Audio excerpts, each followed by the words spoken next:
Hello everyone, আমি এখন বর্তমানে অবস্থান করছি খোকসা কুষ্টিয়া গড়াই নদীতে।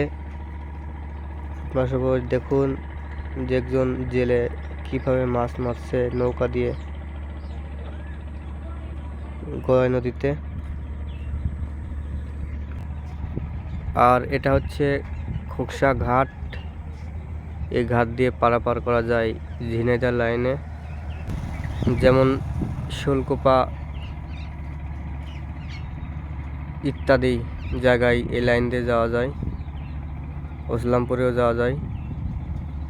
ওই যে দেখা যাচ্ছে যে একটা নৌকা আছে, নৌকায় পারাপার হচ্ছে লোকজন।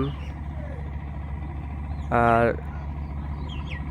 ঘাটের সাইডে রয়েছে খোকসা মহাশ্মশান, এখানে হাওয়া ভবন ইত্যাদি।